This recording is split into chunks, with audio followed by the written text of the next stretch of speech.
Welcome to the Gentleman's Tribe Show, where brotherhood meets bold truth and we strip off the masks to speak into real challenges men face in business, in fatherhood, in faith, and in the fire of daily life. This isn't a podcast for surface talk. This is a sacred space for men building something real on the outside and from within. Whether you're leading in the boardroom, showing up at home, or standing at the edge between breaking and becoming, this tribe is for you. Welcome back to another episode of the Gentleman's Tribe Show, where we pull off our masks and we discuss issues that affect men today, whether it's being a father, whether it's being a business owner, whether it's being a husband. This tribe is for you. Today we have some wonderful guests that I'm going to be excited to bring in after our commercial break. But to start off, our co-host here, Mr. Ian Miller. What's up, everyone? Good to see you again. And unfortunately, Pedro couldn't make it with us today, but we have a fill-in, Mr. Steve Turner. The other latchkey kid is here today with fancier shoes than what Pedro would normally wear. That's right. We only bring on guests, or co-hosts, I should say, that have a one-up over Mr. Pedro. Just giving Pedro a hard time back home. We appreciate you, brother. Well, I tell you what, now that I know that our audience knows me pretty well and knows Ian pretty well, Steve, tell us a little bit about yourself and let the audience get to know you. Well, Bryan, as you like to hear, I am the psychology and math teacher of the group. I get to help people or assist people with their financial wealth and figure out what their rich and wealthy lifestyle looks like. Many opportunities to facilitate and help people protect what they have and try to make sure that they get the dreams or live their life the way they can. So I get the opportunity to work with a lot of different people, and it's exciting every day. That's pretty awesome. And today, after the break, we're going to be talking about fatherhood and the various aspects. And we have a very diverse group here today of experience, of age of children, and just overall life experience diversity, which I cannot wait to dive deeper on the topic.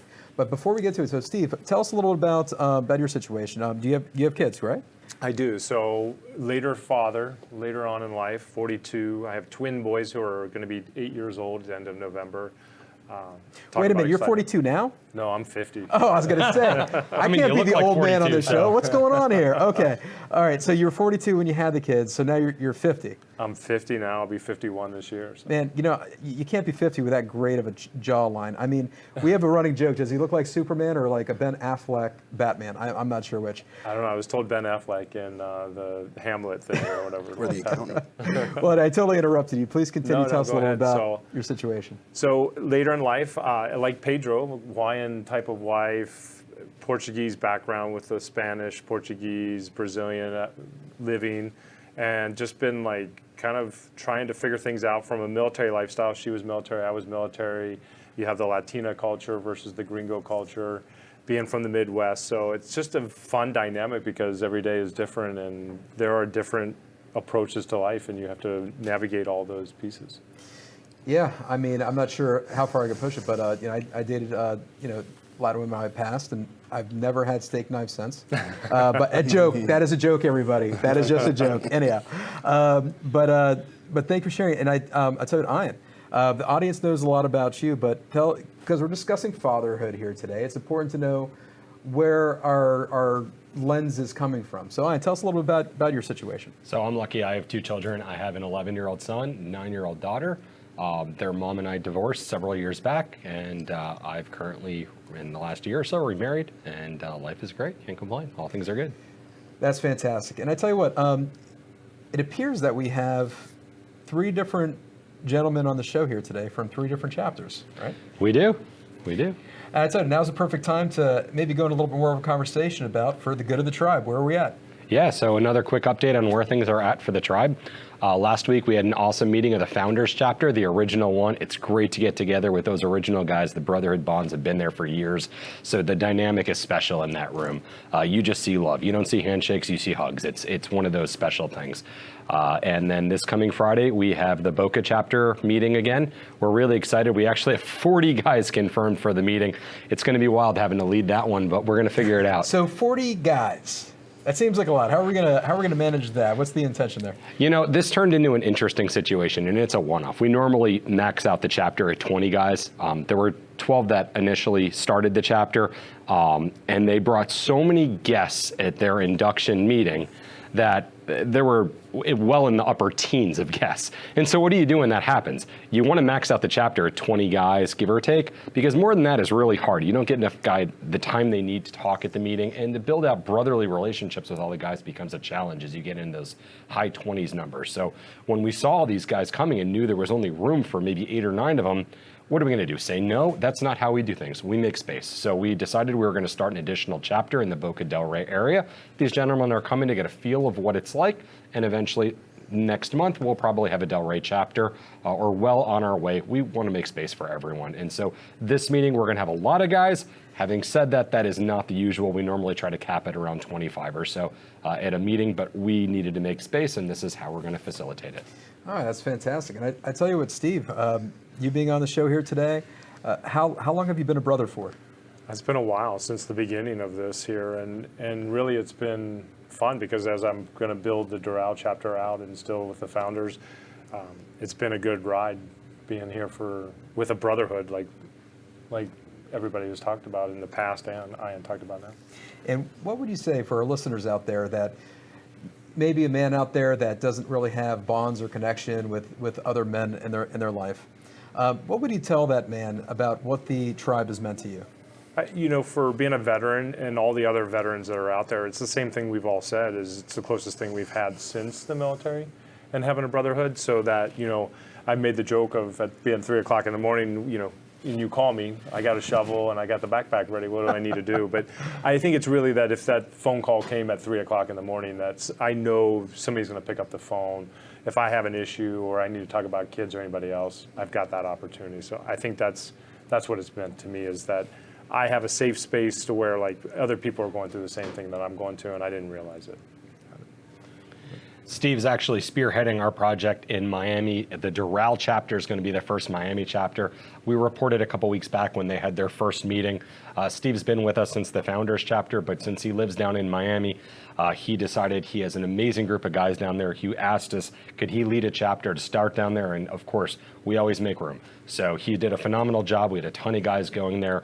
Great quality guys as well. We're looking forward to their next month's meeting, where after that one, we're going to be launching pretty soon, and then we could say we have 4 different chapters represented here today, so I'm really excited about that. Tuesday, July 10th. Yeah, second Tuesday of the month they meet. Down in Doral. Outstanding. Well, I'll tell you what, we're about to get a little deeper into our topic, but before we cut to commercial break, let's start with a little question here for us here, as the host. When I use the term fatherhood, what word comes to mind? Steve, what do you think? Protector. Yeah, I think protector is a good one. You got to be there. That's the key. Yep, you can't just cheat and take his. Leader. Leader, there you go. I'll say love. It's very intentional. Sometimes it's a painful kind of love, but it's love. That's what guides me. All right, we're going to take a commercial break. And on the other side of this, you get a chance to meet 2 wonderful guests that are also members of the tribe. We'll see you after this. The Law Office of Bryan Docobo, PA, is a Florida-based legal firm that partners with individuals, investors, and business owners to help them navigate real estate deals, business transactions, and the sale or acquisition of high-value assets like yachts and aircraft. We offer strategic legal support at every stage, whether you're closing on a property, negotiating a merger, or scaling your company. For growing businesses, we also provide fractional general counsel services, giving you executive-level legal guidance without the cost of a full-time in-house attorney. Through our title and closing division, Esquire Closings, we handle real estate transactions across Florida, delivering a smooth, attorney-led experience from contract to close. We're here to make your big moves feel simple, secure, and smart. At Miller Trial Law, we're more than just a personal injury law firm. We're your advocates during one of the most difficult times in your life. Whether you've been injured in a car accident, a slip and fall, at work, or due to medical malpractice, we're here to stand by your side. We handle the insurance claims and legal process so you can focus on healing. From coordinating your medical care to fighting for the compensation you deserve, we're with you every step of the way. Because your recovery is personal to us. If you've been injured, contact us at 833-MT-LAW for you. Join us each week as we dive into the stories, struggles, and awakenings that shape us, side by side with men who refuse to settle, who are willing to feel, to lead, and to rise. And we're back, and it's time to bring in our guests. I'm going to begin with Daniel Rosenfield. Tell us a little bit about yourself. I'm a father. I'm a loving father. No, I'm in the supplement business. I'm a distributor and private label specialist in supplements and vitamins. I've been doing that for about 17 years, and I love it. And now I'm a newly father. I'm a new father now that's new to the party here, a late bloomer. So I'm just happy to be here and with everybody. So. Well, it's amazing how time flies. No. So I think you've actually been a father for 7 years, right? Yeah. So, those P. Diddy parties, those freak-offs? Yeah, that's not me. It's the flip side. That's what I want to do, and we can't claim the P. Diddy parties correct. here on set. That's I guess a tribe secret. I know. But you have a 7-year-old. You also have I have a 1.5-year-old. So there's a bit of a gap between them. There is, as you can tell. My sex routine could be a little bit better. Every 6 years it's like a mitzvah. But it's a lot of fun. Yeah, it's definitely an experience. I never thought I would be a father. I think I've talked to you in the past, Bryan, about it. I never thought I'd be a father. I was a bachelor for many years, and I met my wife at a bar in Fort Lauderdale, and I was playing a game with her. With some friends. We were like getting, who can get the most phone numbers. This was my, and I can, usually I grab 3 or 4 numbers a night, and you just knew that was. And I said, that's it. I said, as soon as I met her, I knew. I said, that's it. I'm ready to be a father. It's just one of those things, and it's just been an amazing journey for me. Beth, your wife is actually an amazing human. I knew her before we had a chance to meet. That's actually how we met. That's how we met. And Beth is just good people. She's one of the guys, but also I could see how she could tame the wild beast, which is pretty amazing. So good for you, Beth. All right. Bringing it now, we have Joseph Blazier. Did I pronounce that right? Just Blazier, Blazier? All right. I knew it was kind of Kmart. It's not Waldorf's. I got you. I know. I know you'd be easily offended if it sounded French. But anyhow, let's tell us a little bit about yourself. I'm a branch manager with Dex Imaging. We're a national office equipment provider, much like Xerox for people that don't understand. Most people ask, are you in the imaging business? Pictures of legs and bones, and no, I don't do anything squeamish. But I am a father of 2. I have a 31-year-old son and a 27-year-old son. Very proud to be their father. It's what I always wanted to do, was become a father, because I wanted to impart wisdom and leadership and love onto 2 individuals in a different way maybe than I experienced. That's awesome. And every time I hear Dex Imaging, I always think of the Florida Panthers, because I think they're one of the sponsors out there for the 2-time world champs, Florida Panthers. We are a 2-time world champion sponsor, yes. That's right. Back to back. But you're actually not from South Florida. Where are you from initially? I'm originally from South Texas mostly. Okay. I've been to multiple foreign countries, lived, and also about half the states, so. Gotcha. And I think you were in Arizona for a while, too. I was in Arizona for over a decade. Gotcha. Yes, correct. Well, nothing says the love of hockey than living in South Texas, Arizona, and South Florida. But hey, you know what? We could show those Canadians how we do it, man. I'm sorry. I'm going to be talking. I got a full year to talk junk, right? Another one. Full year? Another full year. All right, at least I haven't won a another cup year. since 1993, I think. Yikes, man. It's rough to be Canadian right now. Anyhow, so thank you all for being here. And as we discussed, there's a diversity of experience in being fathers here on this particular stage. So I guess I'll kind of start off the conversation with, what is one thing about fatherhood that surprised you? there should be not to interrupt, there should be a big disclaimer. One will, sleep less than 4 hours a night for the next 10 years. Big disclaimer, there should be something, every father should have this disclaimer pop up. But, for me, it's just lack of privacy. I feel like I'm in like a Turkish prison. I sit down in the bathroom, the kid walks in while I'm doing my business. I'm like, really? You walking in? It's like, I'm trying to have intimate time with my wife, and then he just sneaks up right on you. You're like, what, really, right here? And then, if you're lucky, you kind of hear the thumping coming through the walls, and then you're like Devo from Friday. You're like, oh, quick, honey, hide your stuff. Let's quick. You know what I mean? So it's just, I'm just trying to get used to that. Yeah, it is like just chaos, and I think those are challenges that I think that we all come to. Is just they're always around. I love them to death, but man, sometimes could you just this is bad of me, but just watch the iPad, just hang out for a little bit. But of course, then you feel guilty about that too. Anyone else want to chime in here as far as? It's the endless energy, like it doesn't stop. And then how did you appear there? But then you also sound like your father or your mom. You're saying the things that I never say that as a parent, and you end up saying the exact same thing. Right. Or you do say it and you're like, oh, that felt good. That's right. The kids want so much attention, and you got to give it to them. It is what it is, but then you need to find ways to give attention to yourself and to your spouse in order to keep things going. What's funny is it was the proudest day of my life when my oldest son was born. And you don't really think in those terms when you're going through the process, the period of 9 months that you're waiting for the child to come. But when he popped out, it was just a feeling of joy that didn't leave. Yes. You kind of got that euphoria a little bit as fathers, and I think one of the things that most of us probably all felt is, can we do it? And I can tell you, as having a 31 and a 27-year-old, anybody can do it. I can do it. But I think that's the biggest part, is that euphoria when you see that face for the first time and its realization of what you produced. And I think that for me is the big part. But I want to add to your energy or lack thereof.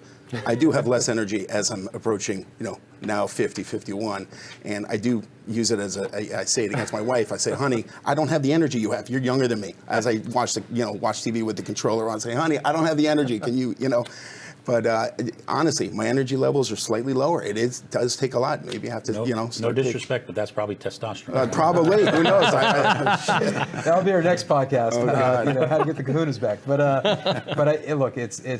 Look, we're under the gun. Business, life, being a husband, being a father, or you're in the constant pressure to perform, and that could be fatiguing over time, which is stuff that we've all discussed.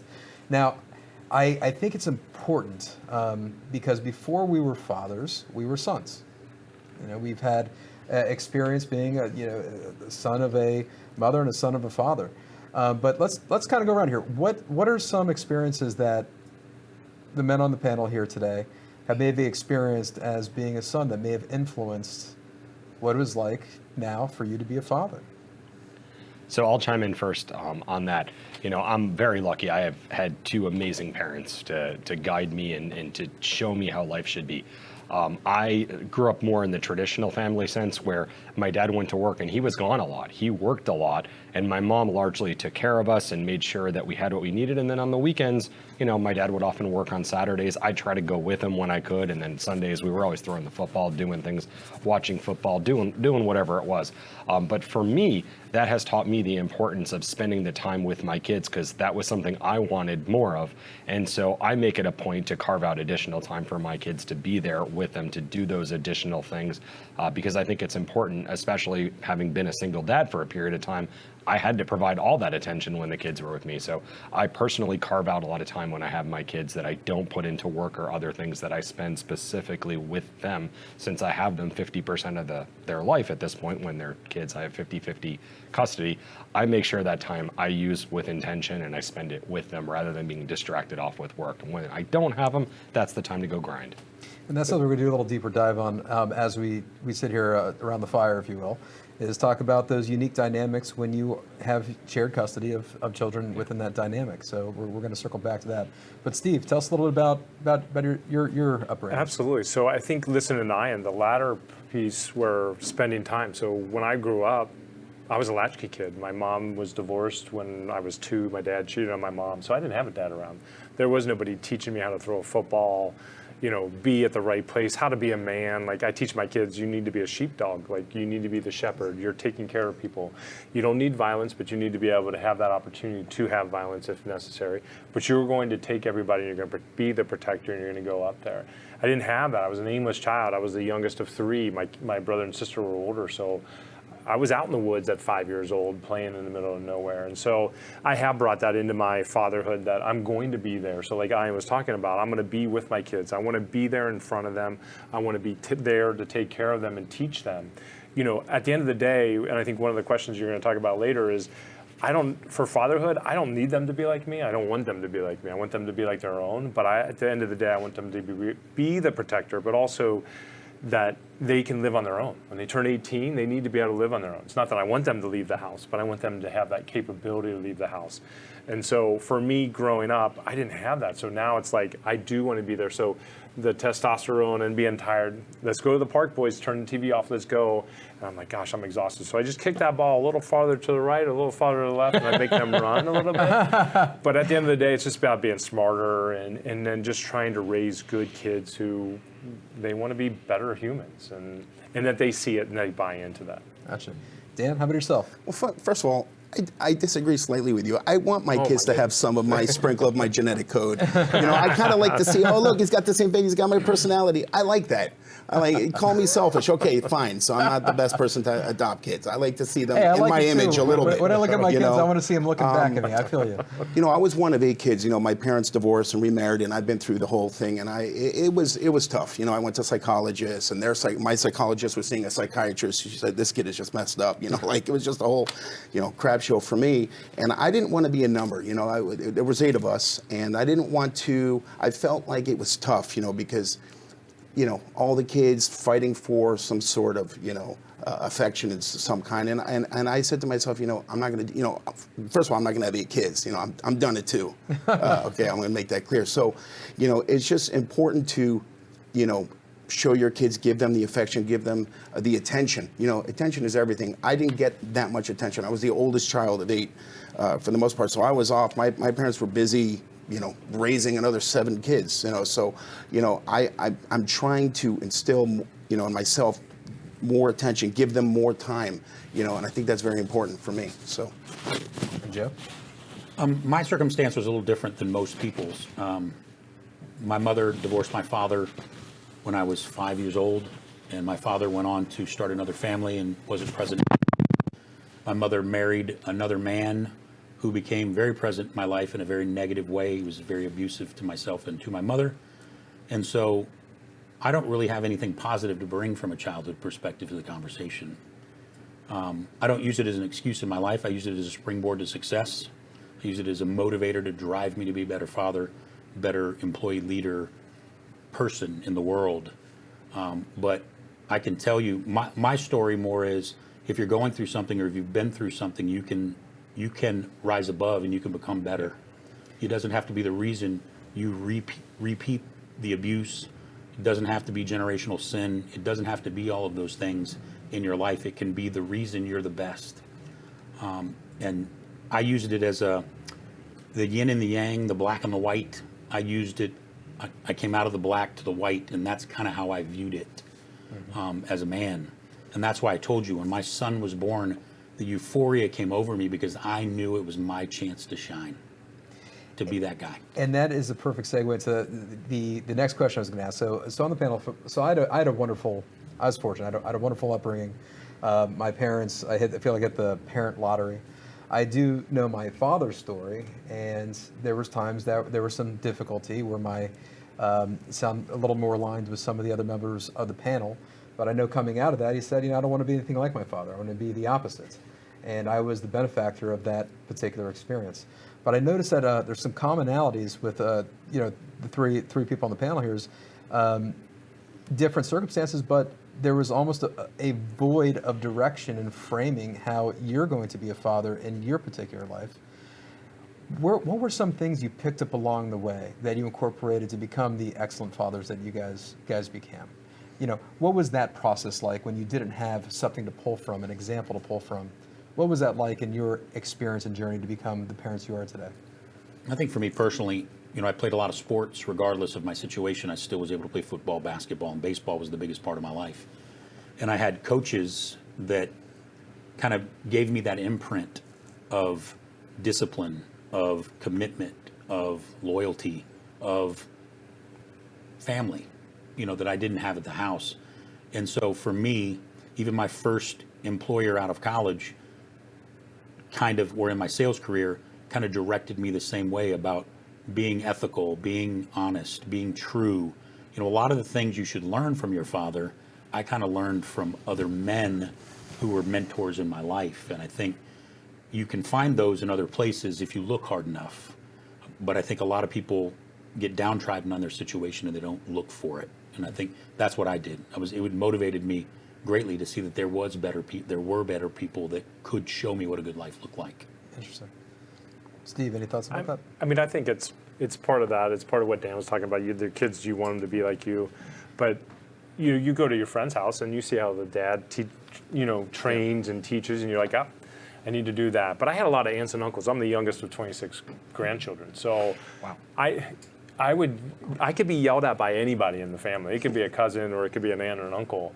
And I'd get smacked upside the head and you realize, yep, I'm not doing the right thing. I remember in the military, I gave a cadence and there was jokes and the guy said, oh, it's great to be the king, isn't it? And I didn't understand what he meant until the third time. He's saying, hey, when you're the leader, you better step up and be that leader. But I think, there's the personal things. Like you said, hey, it's not a springboard. I'm looking at Joe for everybody on the podcast. But you learn by seeing what's absent and realizing, and I talked about it too as well, of, man, I missed that, or this is what I wanted. I'm going to provide that. So you do the opposite of what you don't like, and sometimes you do the things that you don't like.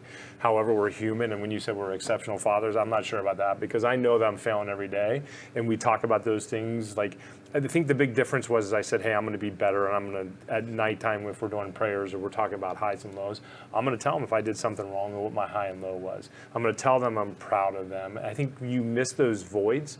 You want to tell them these things, and you see the kid going over there and dad's like, oh, so proud of him, and you're like, oh, I totally missed out on that. So I think the surroundings and the environment obviously play a huge impact on how you're brought up and what is missing in your life. Sorry, I went on a little No worries. And I will say this, everyone's exceptional on this panel because it's not about perfection. It's about showing up. And everyone on this panel in their own way, because I know that a lot of your stories, has shown up.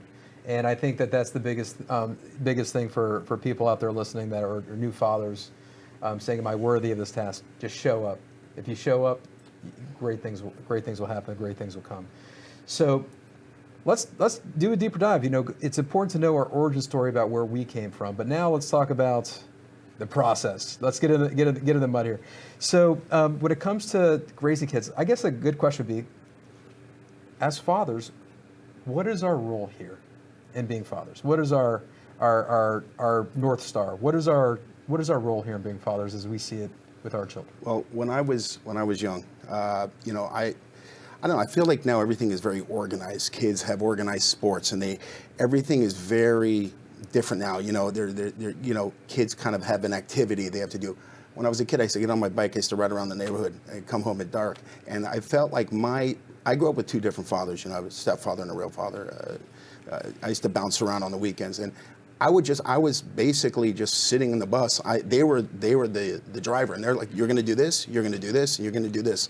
Nowadays, so I then thought I would pass that on. Yeah, okay, I'm now the driver. You're going to enjoy football, and you're going to enjoy going to games that I enjoy, and you're going to enjoy doing things. But in this generation, it's not the case. I'm nothing. I'm just the passenger in their bus. And they're the ones that are like, okay, I'm the driver, this is daddy. I don't like football, I like soccer. I don't like this, I like YouTube. I don't like going to movies. I want to just stay home and do something else. So it's just very different. It's nothing like it was for me growing up. It's complete reversal.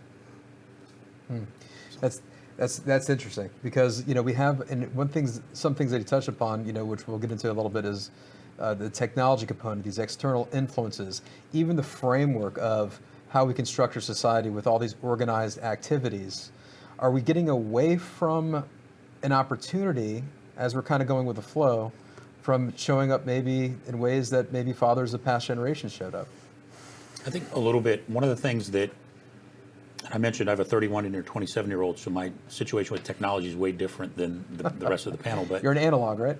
I'm an analog, yeah. I'm beta. That's going way back for some. I went through a period when they were in their teens where we kind of got disconnected because they're teens. You know, teen boys and their father, just like teen girls and their mother, there tends to be a little competitiveness and a little weird dynamic that starts to go on a little bit because they're becoming men.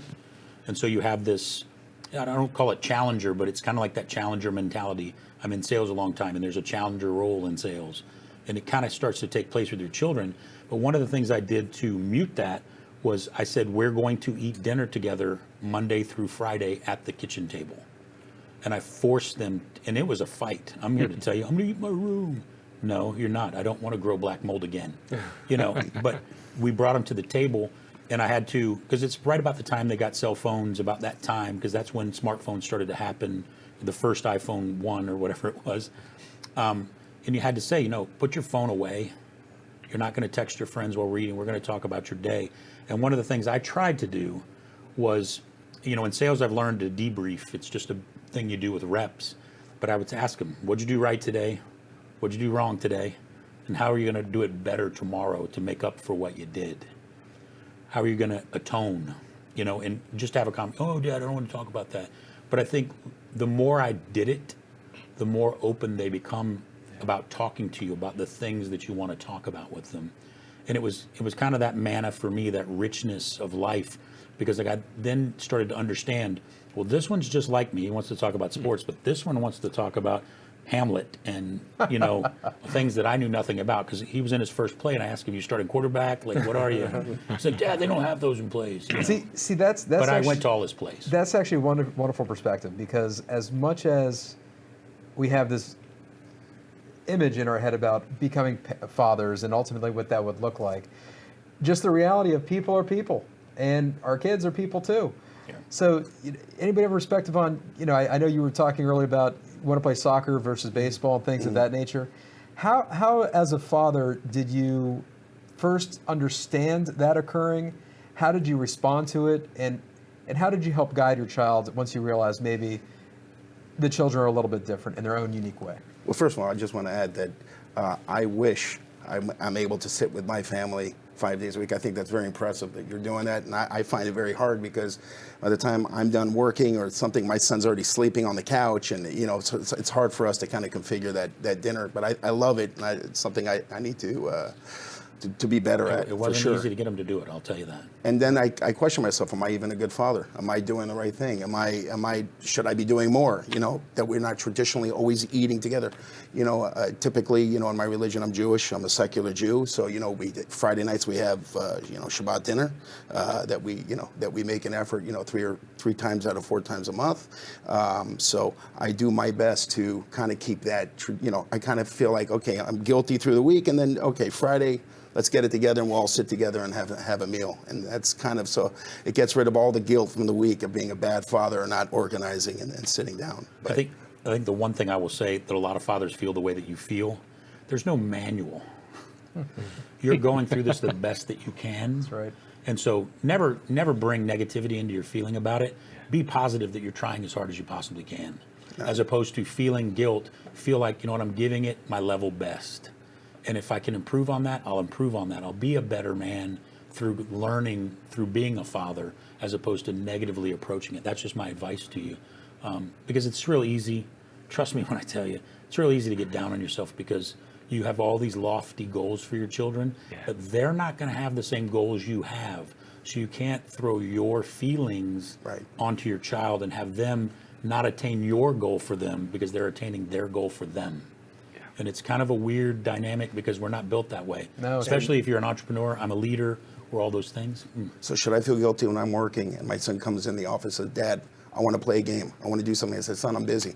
I can't. It's like a needle in it's like a knife that's just stabbed me in the heart every time I hear it. It's teaching them priorities. So we also have this thing in Gentleman's Tribe that's called the goals, where you're in your new group, so you have an accountability partner. There are opportunities to put that in there. Like this year, I put in that, hey, I want to be home at 6:30 every evening. That's probably one of the goals I'm missing the most. I have a 40-minute commute, but I've decided that when I get home at 5 o'clock or 5:30 or 6, I'm done until they go to bed. And then when they're in bed, then I'll work till 2 o'clock in the morning if I have to. So there is the sacrifice. However, piece that of affects it. your sleep patterns. As I talked to Ian, Yeah. I've been doing it. First of all, sitting with Circadian Ian the rhythm, other we've day had to really talk put about. my life in perspective. Well, I've been doing it all wrong funny for you 20 should years. say that, because my other goal is getting 7 to 8 hours of sleep, and I've lost 30 pounds, which is part of my 52 pounds this year goal. So there is pieces of that, and don't get me, I'm not saying that, but order the dinner, like you could put in there, we're going to have dinner 3 times a week. Absolutely. It doesn't mean it has to be 5 or 6. Right. It's what is it going to get you to your end state, because Joe, you have started to allude that earlier, is your kids aren't going to remember that you necessarily had dinner 3 times or 5 times a week. They're going to remember that you had dinner at the That's table when correct. you had those talks. So, You know what your kids remember is what you didn't do, Yes. more than what you did Absolutely. yeah. How This much is true. pressure are we Yeah. putting on ourselves to perform when we actually are performing? It's like that the saying, like, the only one who's going to remember all those late nights at the office that you had, it's not going to be your employer, it's going to be your kids. They're going to remember you weren't there. Absolutely. And so it's just about making it a point. And, you know, one of the things, it's easy, like you said, to am I doing enough? Am I doing this right? But one of the beautiful things about being in the tribe is we have really upstanding guys, and you can learn from them. Just like Joe pointed out, hey, every night we did this. Okay, well, that's something to try. Some of the things Steve does with them every night, praying with the kids before going to bed. Hey, if that resonates with you, that's an idea. But you can learn, and it's about having other people, other fathers around that you can learn from, that do things that, hey, that's an interesting idea. We have a guy in the Founders chapter that I get to spend a lot of time with. He's a neighbor of mine, Tiago. I watch some of the things he does with his kids, and I say, you know, that's great. I got to start implementing some of those things. And that's just one of the wonderful things we do. As a matter of fact, when I heard Joe speak, and I think the original question that we got off a little bit was, what is the what are we doing here as fathers? You know, what is I forgot the question exactly. What was our purpose? What is that for? And I think what Joe spoke to was he was talking about how he was asking his children about their day and kind of framing it and kind of getting into their world. And then really the dinner table was a way of creating that space for him to be able to show up in his life. So I think there's a large part of intentionality behind this. And of course, it's easy to get caught up in the day in and day out and the grind. But if you put things on the counter, say this is something we're going to stick to it. You know, it's not just about dinner. It's about the quality of time within that dinner. And I think I was reading another article where they were talking about fathers will be there for a certain period of time, but it wasn't quality because of distractions and kind of things of that nature. So, you know, even if you're spending less time with your kids, but you time block and you have a quality time with them, whether it's at the dinner table each night, maybe not while you're being distracted while you're working. But if you make that space for them, that's going to, in the long run, that's going to pay dividends. That's what I say. I agree. Yeah. I have a lot to learn. Yep, We all do. exactly. So obviously we have men with younger children here. We have men with older children here. So I'm going to kind of pivot a little bit, because parenting is just different nowadays than it was even with us growing up and before. And I think every generation says that, but with technology, it just seems to be just exploded in ways that we couldn't imagine. I'm not sure if they're all particularly the best. But anyone have a perspective on technology and maybe how that's Well, Dan and affecting your... Dan and I were talking about this beforehand about the technology piece of it. So during the week, they don't watch TV. That was a love simple it. thing, because Absolutely love one of the twins, Luke, I love him to death, but he doesn't know how to control it. Having an iPad, when we go on trips, we have to go to California because they have peanut and food allergies. So you talk about fatherhood, and like, I was not expecting food allergies. But they have the iPad when they get on the plane. But when we are the rest of the way, no. We went to Mount Rushmore, and we drove North Dakota because it was my 49th day. I'm going to hit 50 this year. Awesome. And then drove down 7 hours to Mount Rushmore. There was no iPad. They just sat there and looked out the window. So It's hard. You have to enforce it, and you have to kind of build it.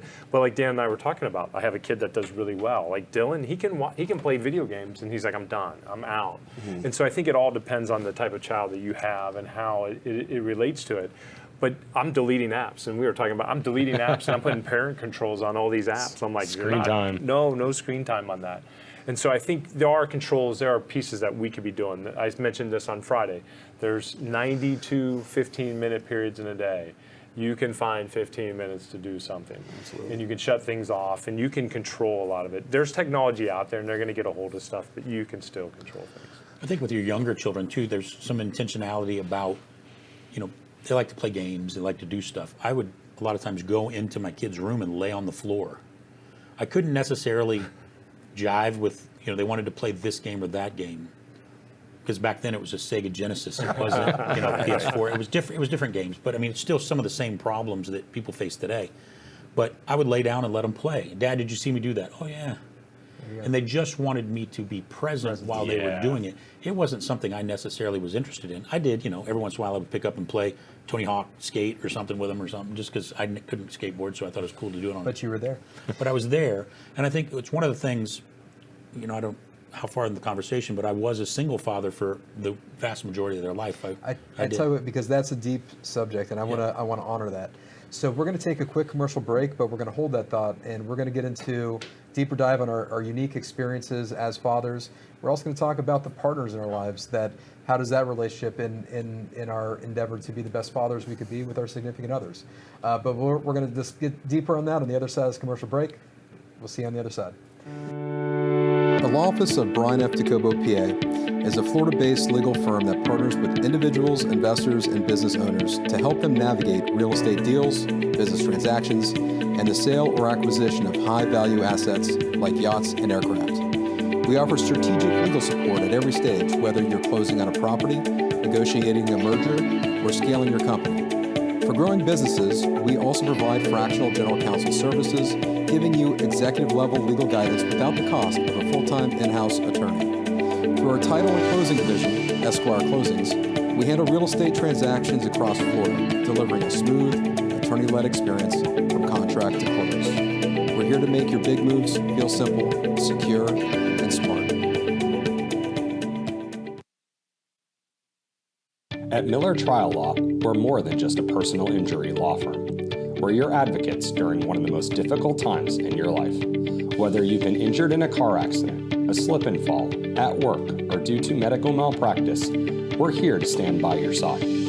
We handle the insurance claims and legal process so you can focus on healing. From coordinating your medical care to fighting for the compensation you deserve, we're with you every step of the way. Because your recovery is personal to us. If you've been injured, contact us at 833-MT-LAW for you. Join us each week as we dive into the stories, struggles, and awakenings that shape us, side by side with men who refuse to settle, who are willing to feel, to lead, and to rise. And we're back, and we're going to pick up right where we left off. Joe was going a little deeper into his experience as far as it might be a little unique in the sense that he had to raise two boys of his own without really any type of significant help from a feminine figure in his life. So Joe, please continue. Well, I had mentioned from 2007 through their graduation, so it was about 11 years for one and 9 years for the other. I was a single father. I did have girlfriends and things in their life, but I was solely responsible. I'm a fairly conservative person, but it does take a village, I think, a little bit. And I had friends that would, when I was in Arizona, I ran a company there, and I had 85 employees, but I also had 2 sons at home. So I had a lot of things that were going on in my life, and it was kind of nice to form friendships where I said, hey, my boys need to go here. Can you drop them off? I'll pick them up. Or, and I introduced people into their lives that were strong people, not people that were suspect, I guess, as you could say. But one of the things that I did with my 2 sons is we talked about our childhood, we talk about now, but my parents never came to any of my sporting events, never attended anything I ever did based on the life I went through. I made sure I was at every baseball game, every soccer if it was, every t-ball from the time they were infant, and every play my youngest son that was artistic was in. I was at every one of those events regardless of my work situation. I never missed one of those things because I never had that in my life, and I never wanted them to look back on it and say, you weren't there for me. Now, they did say that, but not for those reasons. And I seem to see a theme not only on this with this panel, but also just generally in life, that whoever our father was or wasn't, if they were present or not present, it's either we mold ourselves to be that father, or the antithesis thereof. And maybe one of the great lessons is maybe that experience of, maybe all painful, not having that support that you felt you needed as a child, and that really shined a light on what you didn't want to be, but also what you wanted to be. So that's actually a wonderful story there. And I don't take a lot of the time, but I think still being a single father, there's a lot of trappings because there's some emotional pieces that you miss because you're working and they're going through something and they want to talk to you and they don't get to talk to you at the time. And then boys a lot of times are very private about their emotions, so they don't express it at that time. And my 31-year-old about 2 years ago kind of shared with me a bunch of that stuff at one point, and I kind of had to grab the table and listen and and be the father still at that point in his life where he could share his pain with me through what we went through together. Though it wasn't bad, it's just his experience. Right. And I think it was very cathartic for him that he could get it all out and express to me, Dad, this is how I felt. And now we have a beautiful relationship. Awesome. Without any gaps, because he could finally share all those things. So it's great because I was there for him all the time and it was just me and I didn't have somebody to fight with over it. But it was also negative because there were pieces and parts that were missing. Yep.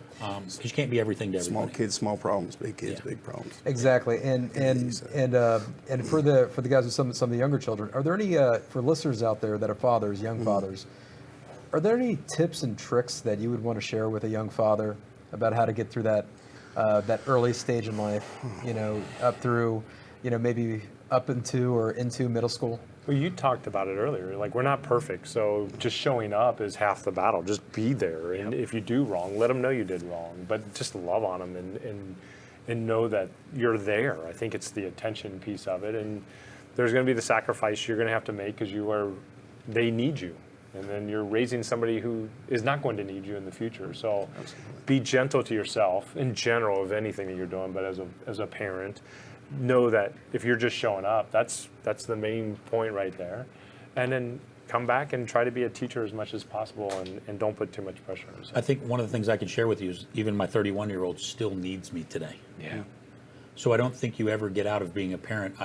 My mother passed 7 I feel like or your 9 kids years always ago. need you, though. They always need you. I feel like, I still need my parents. I still try to reach out. That's my point. I mean, to the point that I lost my mother 9 years ago, I still talk to her every day. So she was still present in my life, just like my sons talk to me each day.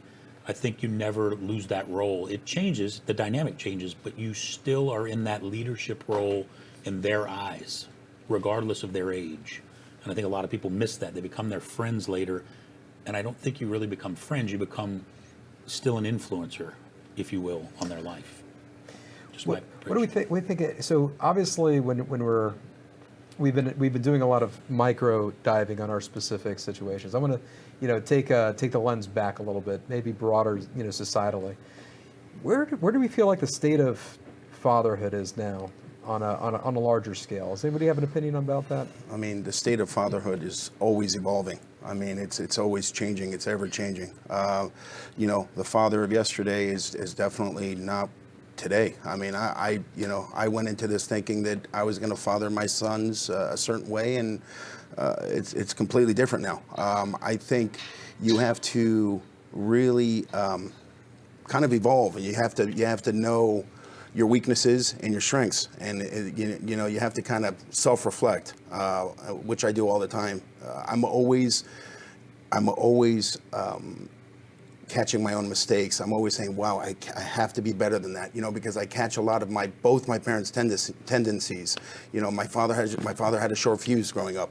I try not to. The other day I was at the mall with one of my sons, and he dropped the ice cream cone, and I said, God damn it. I said, and then I was like, I had to take a step back. I'm like, you're better than that, So I'm trying to catch myself when I'm at my worst with my children. I think that's making me a better father because I'm catching my mistakes, and I feel that I'm growing because of that. So that's and I think also just the intensity of just all the obligations and responsibilities on a man in the contemporary world, in which of course I know it's in vogue and fun to, not really kind of respect kind of what men bring to society that want to show up. It's kind of popular, it seems, to dismiss them. And, while we're focused on many different mental health issues and other demographics, it seems that men and fathers is kind of a little bit, neglected. When it comes to raising kids with all these additional responsibilities, what are ways that, for instance, the tribe, we have the Tribe of Tomorrow. We have a program where we get together and we teach our kids modalities, we teach our kids different things. What are ways that other men and other fathers could help support yourself or other fathers in the raising of our collective children and maybe some of the shared responsibility? I think from my perspective, the one thing I can tell you, for the things that I've been through, is be present in conversation with your children. Talk to them, because I think that's the biggest gap for a lot of kids, is they don't have authentic conversations with their parents. And I certainly think people have intention, but they don't have attention. They're two very powerful words. You have all the intent in the world, but you don't pay attention to that intent and drive it home to be something positive. You said something earlier. I think what I said earlier about my kids, what you should do each day, even every father should do, what did I do right today? What did I do wrong? And how am I going to do it better tomorrow? And write it down, journal it for yourself so that you can reflect on those things that you did. Because this world today, I think men are diminished in many ways. We're not needed, people say, but I think the biggest problem with this world today is that men have not been present in their children's lives, and we've raised a generation that is no longer, you said it earlier, not the greatest generation in the world, like it used to be. So. And and to that point, I believe men and fathers need it more now than ever. Agreed. And the more that we could step into that, and maybe there's men out there that maybe don't have a relationship with their kids in their life that they want to have, and maybe the message to those men is show up, be present, be intentional. You could learn from the past and make a better future, not just for yourself, but also with your kids that come after. But I do have one idea. You can join groups like this and be in the Gentleman's Tribe, where you are together with a tribe, because it takes a village to raise the children. Mm-hmm. And I do think with technology, men are a little bit more in the forefront. I can go on a business trip and I can FaceTime my kids, or I can talk to them. I think there are opportunities for us where we are more involved with things as a parent that we weren't involved with, where there's things resurfacing. I agree with Joe, because men do get pushed to the back and like, oh, your opinion's not that important. But I do think having stronger men where their voice is heard and being a part of that life will help improve where we're going. But it does take the village of like, man, I'm going through something. Oh, you're going through that same thing? Yeah. We were both. Oh, no, just a different perspective with the group, I think is fantastic. Mm-hmm. I've never really been a part of a networking group, really. It's just fantastic. Just bouncing advice and ideas off of each other, I think is phenomenal. And, and things like Boy Scouts is now Scouts of America. There aren't protected places for boys, men, like there used to be. And I think the Tribe of Tomorrow, those sorts of things, we as men are stewards, and we're protecting that right for children, for ourselves, for everybody else, because society's not going to do it for us. And so you have to have strong people like yourselves that have stepped up to build these type of things for men like ourselves to come into and be a part of. Right. Like you say all the time, I never knew I needed this, but I think your kids will feel the same way if they get involved in something. I never knew I needed this. And I think that aha is very important. There's so many wins for the kids with this because we become better fathers by bouncing ideas and learning from each other. Like every night I like to sit with my son before he goes to bed and have a talk with him about the day. I'm going to incorporate in what I just learned from you. I picked up something today. Thank you for that, by the way, Joe. That's what the program is geared towards. That's why we're here. And that's what Tribe of Tomorrow is geared towards. For example, my son sometimes has an issue with his emotions. What boy doesn't, right? They don't always know how to process things. That's something you learn as you grow up. So one of the events we had was for him to get mentored by some other guys. He has a great relationship with Jay, who was on a few weeks back. Him and Jay have built a bond. So when he's not going to listen to me, because sometimes we just don't listen to our parents. We're all guilty of that here on the stage. Sometimes we'll listen to that uncle, that friend of your father's, and that's largely what Tribe of Tomorrow was designed to do. It's designed so if you're not going to listen to me as your father, hey, I got a great guy that I know is going to help instill those values in you and teach them to you. And my son, who one of the events, we were teaching them how to be more mindful, how to do some breathing exercises and how to control their emotions. And it ended with the kids doing cold plunge. And my kid was like, I'm not doing this breathwork thing. But before we left, he's like, I'm not doing this. I'm going to hang out. There's a bunch of other teenage kids and kids his age. He was looking forward to that. And I'm not doing the cold plunge. He did it. He happily did it with Jay. And, they just had a great bonding moment over it. And it was no longer, I'm not listening to dad. He found another reason to do it. The mission was still achieved. My son still learned the lesson. It was just a roundabout way. And this is something I'm learning from the tribe because I come from a traditional sense where, he's my kid. I want to infuse the information to him. I want to tell him. I want him to learn from me. I get territorial when other people, tell him what to do and give him advice. And I'm learning. I'm learning to be better than that. And obviously that's why I love it here. That's why I love being part of the group. You have to put down you're attaching yourself to it. That's correct. You need to remove yourself and just be present. Yeah, it's not about the ego. It's about making sure your kid gets what they need. Sometimes you can't give it to them, but hey, guess what? We got a brother who can. And what's interesting, and of course, I recently read this not long ago. I think it was an article in the Atlantic, but it discussed even just the construct of our societies, how they changed. The idea even, and this is maybe another podcast for another time, but the idea of the nuclear family. That's more of a recent concept. That was after World War II when people came back home and we had all this wealth in America. And instead of as living with aunts, uncles, or whatever the case may be, where they would divide the labor, now you could afford to pay somebody to cut your lawn. You can now afford all these things. But now it seems as the middle class is kind of stricken a little bit, now we're seeing pressures in different areas. But that whole idea of tribal mentality, or the idea of I want to impart this wisdom on my child, actually may not be our original way of being. That's something that we feel is true because that our experience in life is really coming out of that World War II Greatest Generation era. But now we're seeing the fracturing points where us as men, we feel like it's all upon us because we do have more obligations, because even the way that we reframed and restructured our society. But I think that's a remembering, a coming back to that tribal mentality in our own way with the way that society is structured through groups like the tribe.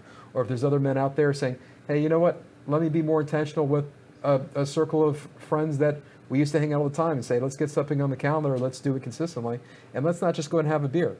Let's talk about life and let's be real, because everybody needs that kind of support, and we have to bring each other's frequencies up together. So we have 30 seconds left. Any tips and tricks? Any one thing or a comment or anything that maybe we remember our fathers telling us that we want to leave words of wisdom to the viewers out there? You can't be everything to everyone, and you can't win if you don't play the game. Be patient. Be patient with your son. Be patient with your kids. Learn from them. I think from my perspective, just be there. Be present. Be grateful for the opportunity. Love and enjoy the ride. Love and show up. And that's it for another episode of the Gentleman's Tribe. We will see you again next week. That concludes today's episode of the Gentleman's Tribe Show. If you found value in this conversation, we invite you to share it with someone in your circle who's walking this path of growth and leadership. Until next time, stand tall, speak truth, and continue becoming the man you were called to be. We'll see you next week. That concludes